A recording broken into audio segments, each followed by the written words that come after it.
Okay, there she is. Welcome back. So coming up next, we have stress management technique by Vasanthi, the founder and president of the Ayurveda Association of Singapore. And Vasanthi is also our in-house expert for holistic health.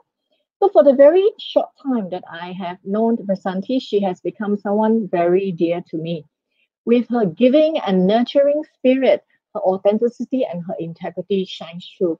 And she has made it her lifelong mission to empower people to take charge of their own health with Ayurveda and yoga. And she has turned painful personal life lessons into a formidable mission to support others to unlock health and happiness. And now she's ready to do the same with you. So, Vasanthi, please help us to move closer to achieving OJAS. Please help me to welcome Vasanthi. Hello. Hi, Vasanthi, welcome. Yes. So, would you like to share what OJAS means? Okay, Ojas is a Sanskrit word. It's actually from Ayurveda. Now, Ayurveda itself means the science of life, right? So it's similar to the Chinese traditional medicine. People have not realized or heard of it, but Ayurveda is the Indian traditional medicine. And Ayu means life, Veda means knowledge. So Ojas actually is what they would say that once the cells are all completely nourished, we don't just talk about nutrition, cells being totally nourished. The final outcome or the essence of it is Ojas, which then shows our immunity. It boosts the immunity. So Ojas is like a gold, right? It's considered as the gods' panacea, the Amrit, the one that's life-giving. Right, so that's the meaning of Ojas. It's interesting you use that word. Thank you for sharing, Vasanthi, and I know that you're going to help us move closer to achieving OJAS ourselves with you being our in-house expert for holistic health. So thank you so much for accepting the invitation to be part of the expert panel for the She Network community. I'm wondering, what is your wish for She Network? Okay, I'll tell you my wish, but before that, I understand that I'm an expert here in the panel, but actually, the word expert itself in our language, Tamil language, would mean once you're expert, there's nothing else to learn. You've reached that peak, right? So I would say I'm just sharing the information that I have learned, because there is a saying in our Tamil language, what you know is only a handful. What you don't know is the size of a universe. So what I know is just a handful of Ayurveda and yoga, which I'm happy to share, right? So, but thank you for still introducing me as an expert. Now, for She Network, you see, again, my personal experience is when people don't take responsibility for their health, we just leave it to the doctors. Then I personally experienced with my parents, right? Taking them back and forth to the hospital because there was no responsibility for my health. What I would like for the She Network is to make every woman responsible for themselves as well as for the family, to be fully responsible for health, right? And of course, for She Network to go global, and to become responsible for your health is also to do service for somebody else. So I have been very, very fortunate in my life. All my yoga teachers, my mentors, my Ayurveda teachers always preached about doing service, be of service to the community. And when we are of service to the community, we become of service to the environment. Now, Ayurveda has a lot to say about environment, because if you look at it now, the environment is much cleaner. I know the tourism industry is going to be very unhappy with this statement, but with less plane flying, the sky is blue. The energy is cleaner. So now is the time to take nice deep breath and release the stress. So in short, my wish for She community is for it to go global and to be of service to community. Wonderful. So now I think you can appreciate what I mean by Vasanthi's giving spirit. This is really a big essence that I feel from her. And also, I think this is also in alignment with what Datin Malinga mentioned earlier about being in service, and also taking care of yourself is also doing that in service of other people. So one of the ways that useful ways to take care of ourselves is definitely being able to manage our stress level. Stress is an inevitable part of living, especially with modern days and especially with the pandemic that's going on right now. I think it is very vital that we learn to have this effective, simple stress management techniques that we can use for ourselves and share with our family and friends. So, Vasanthi, I know that you have prepared some stress management techniques for us today. So, where would you like to start? Okay, first, just to mention about the word stress, stress itself is not bad. The body's physiology is such that it needs certain amount of stress, because if we don't have stress in our life, then we'll all be zombies, right? If a bus is coming towards to hit me, I won't have that capacity in me to run away from a dangerous situation. So by design, our body physiology is actually equipped to have stress. So that positive stress, when we are really excited, like you and Laura, I see the way you guys are so excited about it, that is called positive stress, all right? So the word they use is eustress. But when the stress becomes prolonged, right, by nature, our body is designed, say 100 years ago, to run away from animals, to protect ourselves from danger. But what happened is, after protecting ourselves, we get back to normal. Even animals, after they run, they fight or flee, they get back, they just are normal and stressed. Now, unfortunately, we human beings are the ones who are continuously under stress, right? So one stress after another stress after another stress. Now, when this prolonged period of stress, even if this one day, that's fine. But if it continues for days and weeks and months, that's when it becomes what we call distress. Right? So this stress is negative stress and does not serve the body. Eustress is also good, but sometimes you notice when you're just so excited all the time, it can also sap a person of energy. So to have that balance, the autonomic nervous system and the parasympathetic, sympathetic nervous system, to have that balance is the key to actually managing that stress. I will not say don't be under stress at all. Stress is needed, but don't be under distress or negative stress or prolonged stress. Right? Yes. So indeed, it's a matter about being able to strike that balance and what you do to bring that balance back in the equation. Okay, so we first need to understand that we are beyond the body. Now, in Ayurveda and yoga, they talk about this term called prana. In Chinese, it's chi. It's the life-giving force. So we all have prana in us, and I'd like to now teach one technique how to actually experience this prana, to actually feel this prana, right? So first, I will show by whoever is watching, just watch and see the technique, and then later close your eyes. And even Joy, I would like you to try, close your eyes and see how you feel. Okay, so first you observe. What I will do is ask you to bring your palm together, then I'll ask you to gently press your palm and relax. Notice I'm not releasing my palm, just press and relax. So I'll give instructions, you do that, right? Then I will say very slowly and gently, release your palm and create a gap. So there's a gap between the two palms, right? So I will say create a gap between your palm. Then I will say gently rotate. You don't do it so fast, all right? Like mixing a cake. You're rotating very gently. So rotate very gently clockwise, but all your awareness and feeling must be between this space. Then I will say gently rotate anti-clockwise, right? Then bring it to the center and then bring it gently close and open. I will ask you again to close, but not bring it close.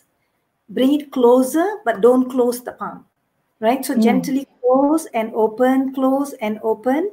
Then again, bring it to the center, rotate clockwise, rotate anti-clockwise, and then close and open. And throughout this process, I would like your feelings, your awareness to be in this area and see whether you can feel anything. All right? Okay, that's interesting. Okay. So for now, maybe you don't need to type anything. You just follow my instruction. Close your eyes. All right? So close your eyes, bring your palms together. Gently bring your palms together. Now just relax. Now gently press your palm and feel the palm against one another and relax. Press the palm, relax. One more time, press, relax. Now slowly release the palm, creating a space between. Small space, slowly release, relax. Now gently rotate your palm clockwise. Slowly rotate clockwise, one palm and the other one, not both together, one, just only your right palm. Rotate your right palm, bringing your awareness between your palm, bring it to the center. Now gently open and close. Open a little bit wider and bring it a little bit closer. A little bit wider and a little bit closer. Bring it to the center and now rotate it anti-clockwise. Slowly rotate anti-clockwise, keeping your awareness between the center of your palm, gently rotating. Now slowly bring your palm to the center. Now bring your palm slightly closer without closing the gap and open. Close and open. One more time, close and open. And relax. Place your hands on your thighs and gently open your eyes. Now I know this was impromptu, and you're doing a lot of things as well, but just curious, did you feel anything in between? Yeah, I felt this warmth between my palms. It was very interesting. Okay. Yeah, So there was this heat. Heat, all right. Some people will also feel the magnetic pull, right? Oh. So when you have time, just go through that again, the rotate and then rotate. This magnetic pull is actually your prana, right? So when we say, the law of attraction, what you think about is what you're going to receive. The body has all these electromagnetic nerves within us. So, right? So it will. Now, this prana is what we have. And the more we expand this prana within us is called pranayama. So this technique is for anyone. Usually in my yoga class, it's not fair to you because you are now doing a lot of things. But in our yoga class, before pranayama, we get everybody to first relax. And when they relax and do this, it's just amazing the feedback that I receive from some students. They say they can even feel like a ball, right? I tried this on a young teenager. He said, I could feel a ball. Can I use this to kill my sister? Oh gosh. I said, no. But it's so cute to see when you teach this to different people. But this is basically an indication that we all have prana. And when you can feel this, you're already coming to a state of relaxation. So that's one technique that I would really like people to try. Right? What I did notice was I felt quite interesting. Like in the beginning when you asked me to move my hands further away and closer together, and I noticed that my eyes, even though my eyes were closed, my eyes was kind of following my hands, and it was also sometimes fluttering as a result of following my hands. And as a hypnotherapist, we do that as well, right? We induced our clients into that relaxed state. So it reminded me of that phase in the hypnotherapy process. It felt very similar. Oh, that's interesting. Yeah. I need to find out more about you on that. Right? That's very interesting. Okay.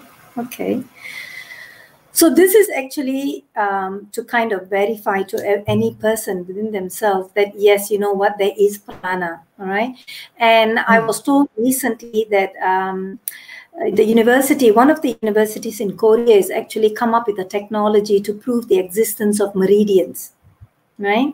So in Ayurveda also, we talk about Ayurveda and yoga, we talk about prana. The pranas can get blocked.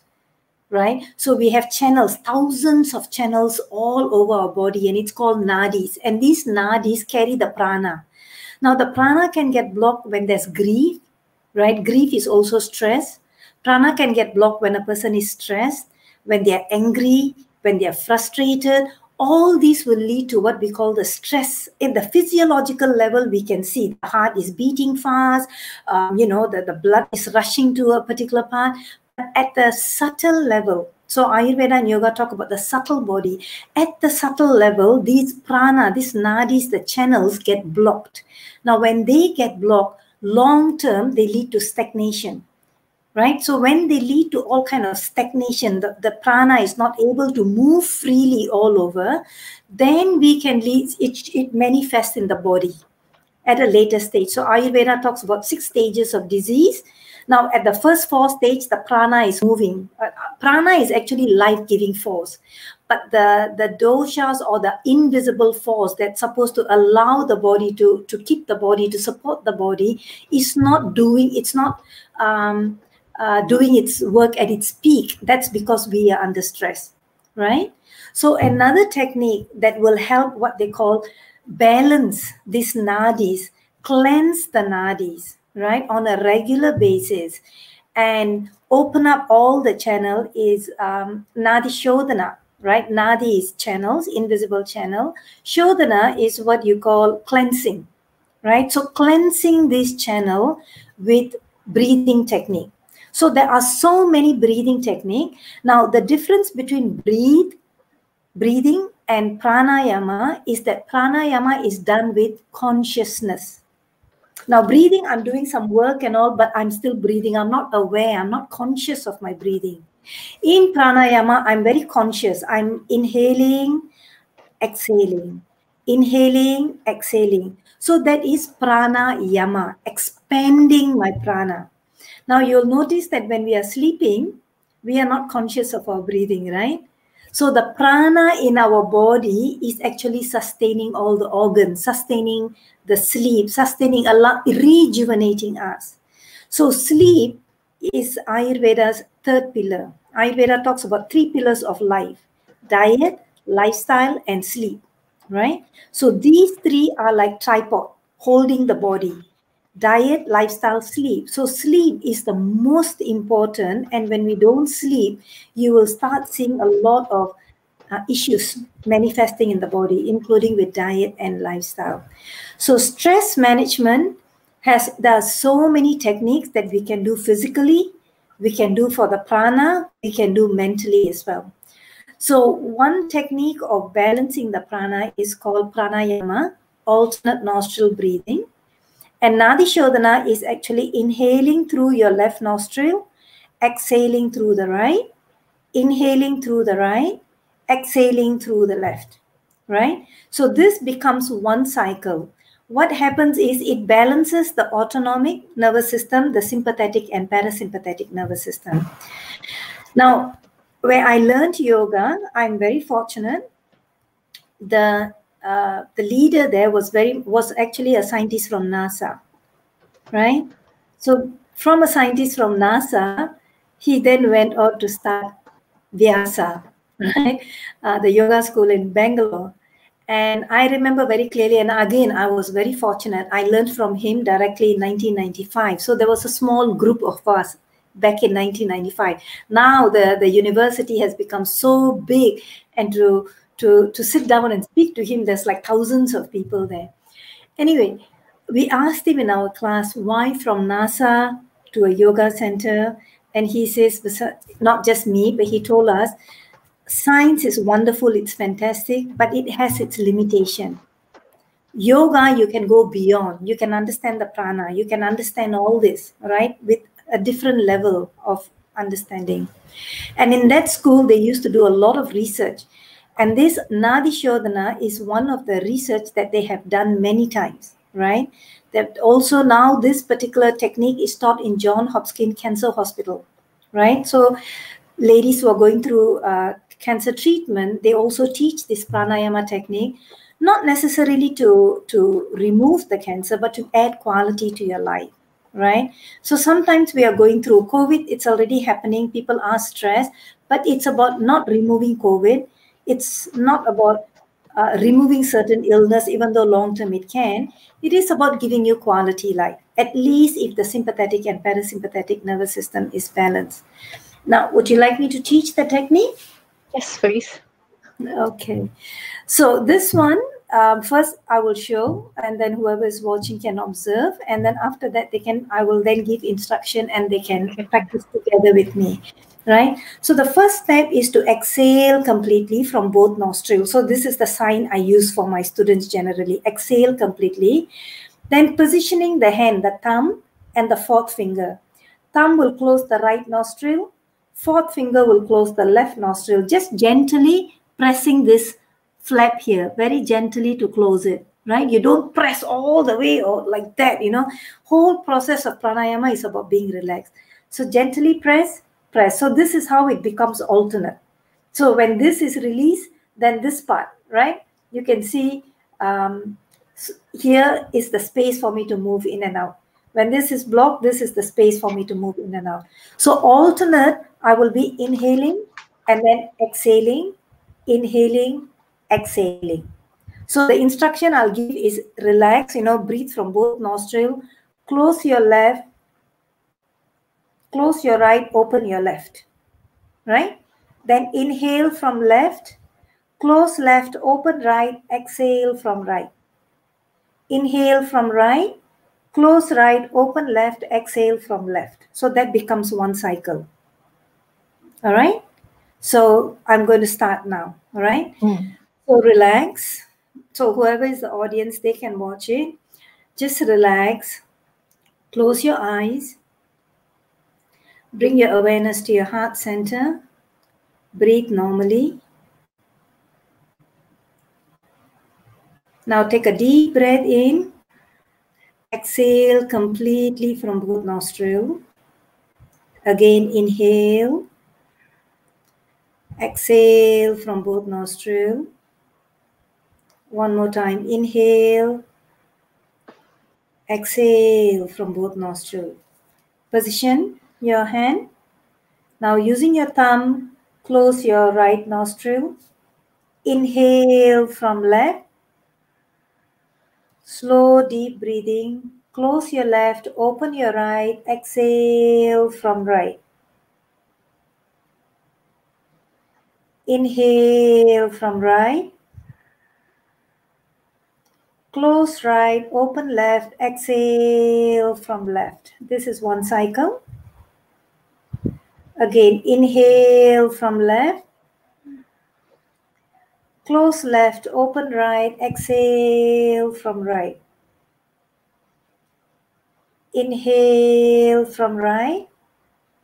Close right, open left, exhale from left. So this is two cycles. Now, if people are practicing this on a regular basis, they actually will see their stress level coming down.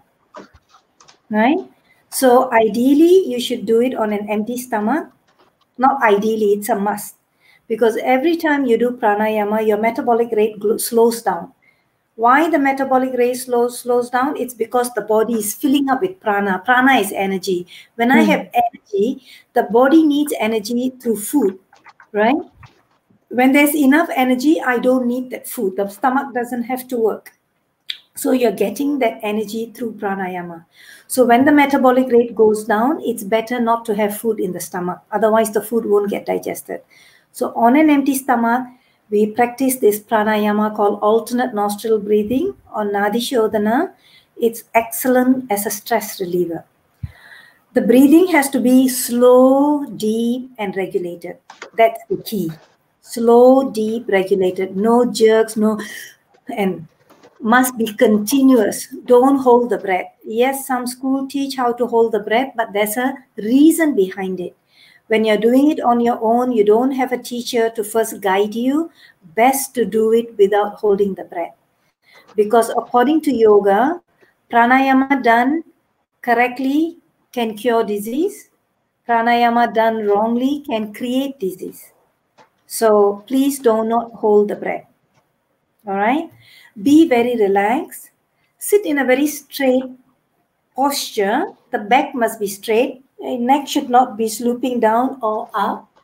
Neck should also be straight. Shoulders collapse and relax, right? The feet should be flat on the ground, like that, not pointing down, should be flat on the ground, all right? So these are some pointers that they need to remember.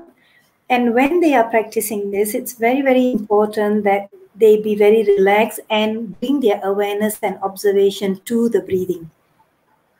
The mind will wander, bring it back. The mind wanders, bring it back, right? So constantly bring the awareness to the breath, feel the cool air going in, the warm air coming out. This is when the mind that is really very tired and stressed can actually slowly come to an alignment. Yoga is called alignment of mind, body, and spirit. Hey, so that's very useful tips, and this is definitely my favorite breathing technique, alternate nostril breathing. After our session on Friday with Self-Care Friday, so I upped my game a little bit. So from the daily 3 rounds, I started on my daily 5 rounds. So let's see how long I need to go to 27 rounds, as you mentioned, as the ideal number of rounds. Yeah, but even let's say you can just do 9. 27 was done for research. Let's say you can even do up to from 5, then slowly move up, then it becomes like a quantum leap. The key, like I said, is must be in awareness. If I'm just doing this and I'm thinking, okay, now what shall I cook for dinner? What shall I do this? The thoughts are elsewhere. It's not going to help, right? It has to be in full awareness. So better to do 3 with full awareness than 10 with thoughts elsewhere. Definitely. Today was the first time I woke up, and it was the first thing I did in preparation of a hectic day where I have to be very alert. So I did 5 rounds of that. Quite happy with it. Baby steps. Good, baby step. This technique, I teach some of the students. Taiwan is one place that I go regularly, and I teach some of the students in a hospital. And many of them have found useful value in this one particular pranayama alone. So that's why it's called the mother of all pranayamas, because there's no contraindication at all. It balances both sympathetic, parasympathetic nervous system. It enhances EQ and IQ. It enhances ojas, right? So it cleanses the channels.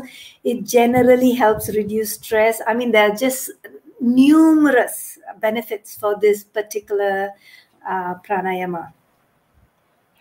Beautiful. Thank you for sharing, Vasanthi. I think you have another technique to share. Okay, so this is called awareness technique as well. So when you're sitting in the train and all, just to become more aware of the body muscles in the body, right? So when we are very stressed and tight, the muscles all tend to become very tight. That's because the blood is flowing and a lot of tightness is happening. So what we do is generally close the eyes and bring the awareness to the forehead. This is also a very good beauty technique, all right?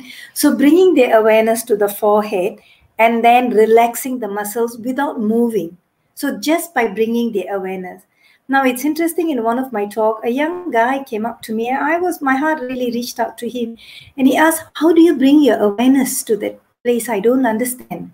That only shows people are so external, always on the TV, on the computer game, that they can't even bring that awareness. So one way is by first placing your hand on your forehead. Then I can feel my fingers on my forehead, right? Then I gently remove my fingers. I still can feel that area in my forehead. That's what is bringing your awareness there. So just first, if you don't know how to, just bring, then slowly remove, but keeping the awareness. Feel that fingers there. So that's the forehead. So gently, we say bring your awareness to your forehead. So whoever's watching, I'll just do it live, right? So close your eyes. This might be good for you too. A good relaxation for your, for your next session. So close your eyes. Take a deep breath. Okay. Slowly inhale and exhale. Gently bring your awareness to your forehead. Relax your forehead. Feel that every cell in your forehead is totally relaxed and healthy. Slowly and gently bring your awareness to your temple region. Release all the stress accumulated in your temple and relax. Gently bring your awareness to your eyes and relax your eyes. Go deep within your eyes and relax your eye muscles. Relax your eyeballs. Relax your eyelid, upper eyelid and lower eyelid. Relax your whole eyes. Slowly and gently bring your awareness to your nose. Relax your nose, your left nostril, right nostril. Relax your whole nose. Gently bring your awareness to your cheek. Relax your cheek. Feel that every cell in your cheek is totally relaxed and healthy. Slowly bring your awareness to your lips and relax your lips. Go deep into your mouth and relax your mouth, your tongue, teeth, your whole mouth. Gently bring your awareness to your chin and relax your chin. Relax your jaws. Release all the stress accumulated in your jaws and relax. Slowly bring your awareness to your ears and relax your ears. Left ear, right ear, relax both. Relax the left side of your head. Relax the top of your head.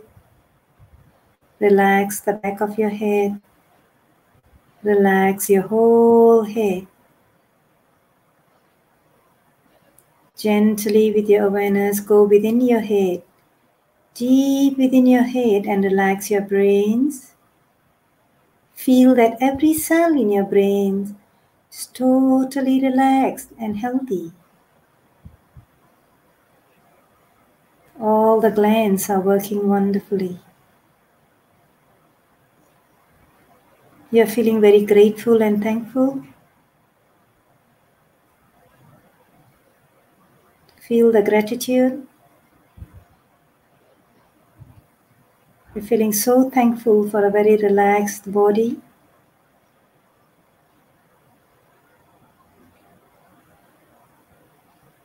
Now slowly open your eyes with a few blinks.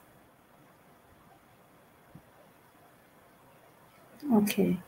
So this is called relaxation technique, just relaxing. We call this deep relaxation technique. Usually the students will lie flat on the ground and we relax all the way from toes to the head, and the whole process takes about 20 minutes. But this is what you call scanning, just very becoming aware of the different parts and then relaxing it. So this short technique you can practice while sitting in the train or just before next session, just very quickly. You can do fast, you can do slow.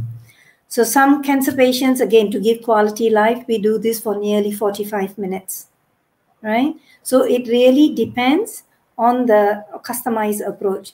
So we can go deep into the organs or we just scan on the muscle itself. So this is the third technique that I wanted to share. Beautiful. Okay, wow, that's definitely three very handy technique that you can use practically anywhere, like you say, on the train. I would imagine even if you are queuing up to pay for something, you can do it. Simple things like the relaxing techniques, and I remember doing the body scan and being taught the body scan too during my mindfulness unit when I was doing my positive psychology. So the body scan is definitely a very handy tool to use. Alternate nostril is very empowering because you are working on your prana, you're working on the breathing technique, and as Vasanthi like to say, that's like breathing in the, if I remember correctly, breathing in the intelligence from the universe. I think that's really very powerful. Yeah, just to let you know, this deep relaxation technique in yoga, it's called yoga nidra. Nidra means sleep. Nidra. Oh, yes, I've heard of that. Yeah. So yoga nidra is a deep relaxation technique. You are actually in deep sleep, but you're not sleeping. You're fully aware. So that's called yoga nidra. So this technique I learned from the yoga school. I know so many others have now taken it and call it different names. They have incorporated, but traditionally it was, I learned this back in 1995 from my yoga teachers, and it's taught in the many yoga school, classical yoga as well. So the word is called yoga nidra. And a very powerful technique also that we learn is the choice of words we use. So let's say I'm stressed. Instead of saying I'm stressed, I'm stressed, I'm stressed, we say the body is stressed. Right? So if you call me and you say, Vasanthi, how are you doing? I heard you're very stressed. Then I'll say, yes, Joy, actually my body is going through a lot of stress. When you have that detachment, you don't feel too involved in that stress. You don't say, I am angry. We say the mind is angry. Right? So in our language, our Tamil language, the word we use is the stomach is hungry. The mind is angry. The mind is sad. We never say, I am sad. Right? So that sense of, that gives, the body is stressed. It's sense of, you don't feel even more down. I don't know if you've ever tried, but in my class, when we have time, we tell them that, instead of, make this a conscious word.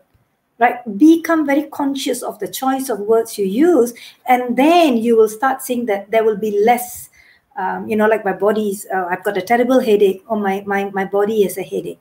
So having that distinction will also relax the body. So for feelings wise, instead of saying I am sad, what should we say? My mind is sad, because your soul never gets sad. Right? So the sadness is, from an Ayurveda yoga standpoint, all this anger, sadness is what they call external disease, only because when we are baby, we are never angry. It is something external. You must have an external trigger.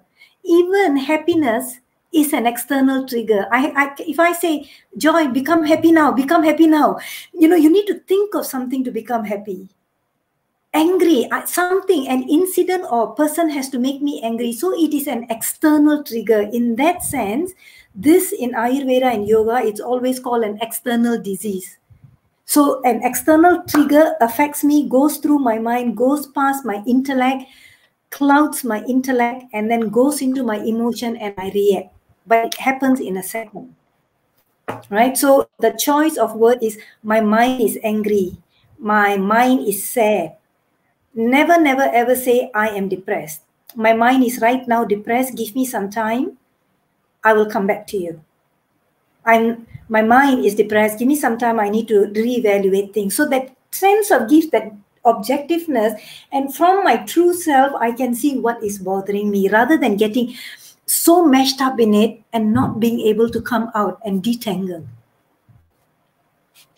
Wow. So that will take some getting used to. So instead of saying I am sad, saying my mind is sad. Wow. So this is something that we need to work on, because it's not in our culture to say that when it comes to the English language. But definitely, I think that differentiation is powerful, because when you don't differentiate, that's when depression sets in. Yeah, I'm very curious to know, in Chinese language, I don't know how good you are at Chinese, what is the original language you use? You see, now Tamil has changed, and sometimes in Tamil they say I am sad. But originally it is always my mind is sad, my mind is confused. It's very interesting, because I always say, to express Sanskrit, Ayurveda and yoga in English is very limiting. Right? So when I go back to the original, it's always very interesting. I would love to know the Malays, how do they say? What is the original language to say when a person is sad? Do they distinguish the mind from that sadness, or is it part and parcel of me? Well, the Mandarin that I grew up with pretty much is similar, saying I am sad. So I'm not sure about the origin. That I guess we have to activate my grandmother or someone, or the someone who is watching right now know the answer to that, because to me the Chinese is very similar. We take on identity of the feelings. We say I am angry, I am sad. Yes. Mm. So I'm also very curious whether for the Africans, how are they in terms of languaging and emotions? So at this point, I think I'm going to bring in Laura, who might be able to shed some light on this. Hi, Laura. Hi, Laura. Hello, hi Vasanthi, hi Joy. Well, that's a very interesting question. I'm just thinking about I think the language structure, because it's almost like the way that we say I feel is like, if I translated literally, it would be like I am hearing. So I thought that was an interesting question. So it's like I'm hearing this feeling. So that's what I am hearing this feeling. Wow, so, interesting. yeah, something like that.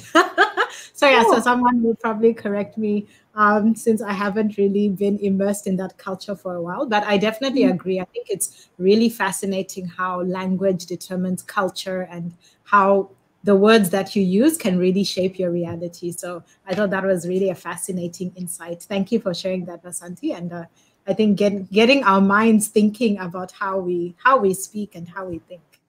Yes, because what we speak goes into the ear, goes into the body cells, right?